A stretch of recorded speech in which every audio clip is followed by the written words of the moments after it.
अगला प्रमेय है थेल्स प्रमेय का विलोम।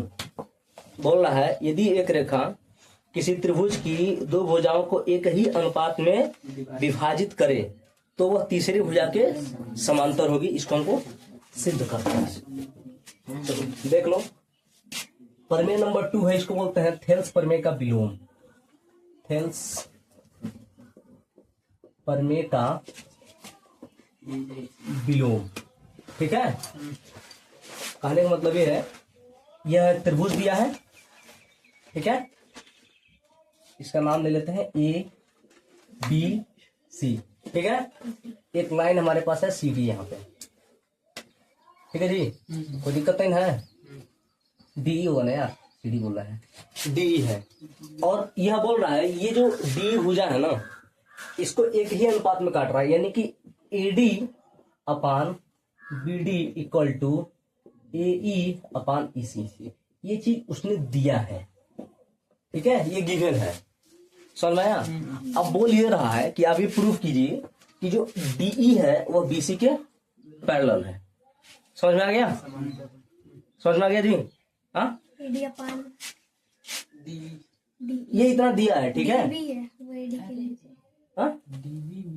अरे बीडी डीबी कोई नहीं, ठीक है, कोई दिक्कत नहीं है, क्लियर है। हम यहां से एक लाइन खींचते हैं, यहां से ऐसे खींच दिए, यह बीसी के पैरेलल तो नहीं है ना, इस पॉइंट को हम ले लेते हैं एफ। कोई दिक्कत नहीं? क्या दिक्कत है क्या तुमको? हमें लगा दिक्कत है।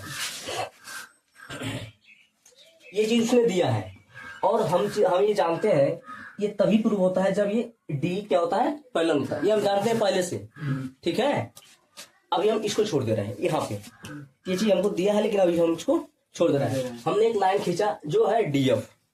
यदि डीएफ इसको क्या बोलते हैं, काट रहा है कहीं ना कहीं, तो यदि इसके पैरेलल है तो इसका जो रेशियो होगा वो सेम होगा कि नहीं होगा, यानी कि A D upon B D equal to A F upon F C. कोई दिक्कत है नहीं है ना। अभी दोनों को हम अलग अलग लेके चलेंगे, ठीक है।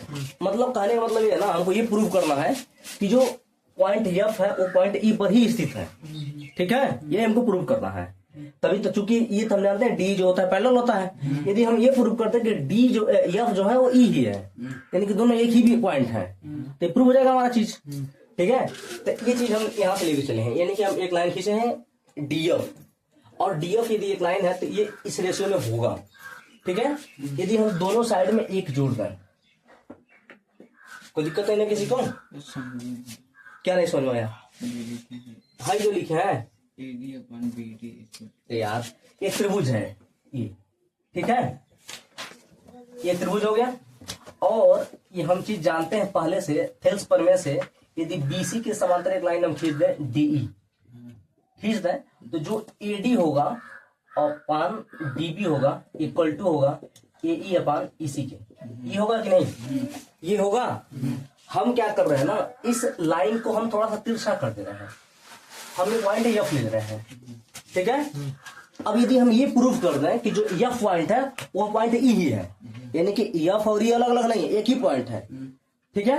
यानी कि ये समांतर हो जाएगा, हो जाएगा कि नहीं हो जाएगा? हो जाएगा ना।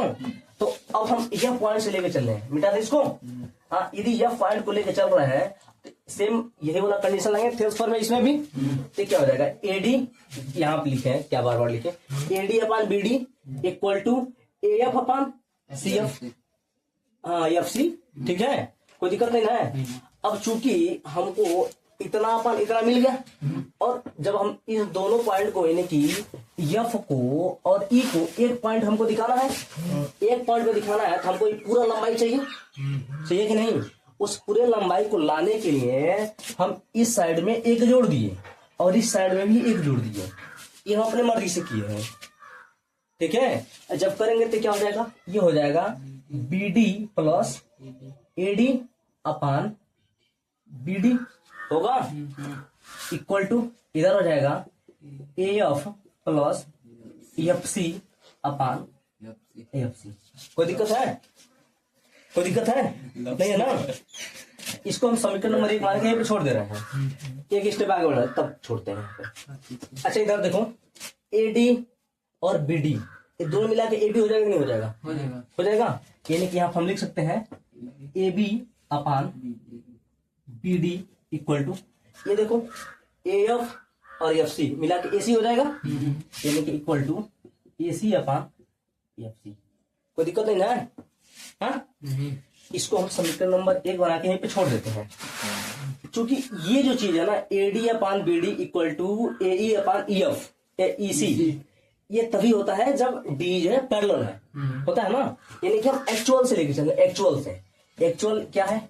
AD upon BD equal to AE upon EC, ठीक है। इसमें भी हम क्या करते हैं, वही सेम काम करते हैं, दोनों साइड में हम एक जोड़ देते हैं। तो दिक्कत है? नहीं है ना। यदि हम दोनों के साइड में जोड़ते हैं तो क्या हो जाएगा? AD plus BD upon BD equal to AE plus EC upon EC। कोई दिक्कत है?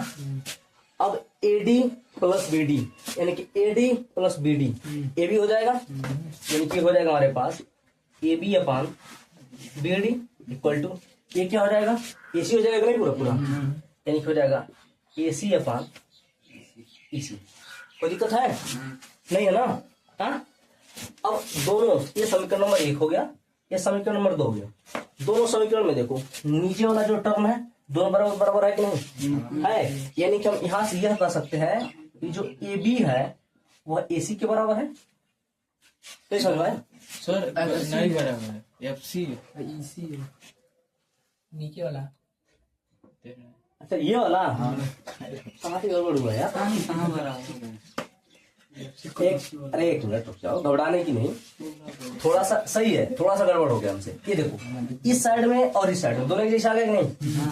आ गया, यानी कि दोनों एक जैसा आ गया। हम यहाँ से लिख सकते हैं AC upon FC equal to AC upon EC लिख सकते हैं, और यहाँ से AC से AC कट जाएगा, यानी कि यहाँ से हमको निकल कर आया जो FC है वह EC के बराबर है। यानी कि कहाँ है? C से F की दूरी जो है वो C से E की दूरी के बराबर है। और ये चीज तभी संभव है, यहाँ पे लिखेंगे यह तभी संभव है, तभी संभव है जब F व E एक ही बिंदु पर हो, एक ही बिंदु पर हो, ठीक है। यानी कि जो F है वह E के एकदम उसी पे है, यानी कि संपाती है, उसी के ऊपर बैठा हुआ है। यानी कि जब ये हो गया, यानी कि हम यह कह सकते हैं जो AF है वह AE के बराबर होगा कि नहीं? हो गया, हो गया, हो गया। और ये चीज तभी संभव है, यानी कि AE जब हो जाएगा तो AE से यहाँ से देखो AE जब है, यानी कि ये चीज यहाँ से निकाले है ना, जो E वाला कंडीशन निकाले थे, हाँ, और ये कंडीशन तब सेटिस्फाई होता है जब जो DE है वो BC के क्या होता है? समांतर होता है। अतः जो DF है वह BC के समांतर है, यानी कि DF पैरेलल टू। समझ में आया? हाँ, तुमको जी कहा नहीं समझ में आया? इतना तो आसान बताया यार, इससे आसान नहीं होगा हमको लगता है। पूछो।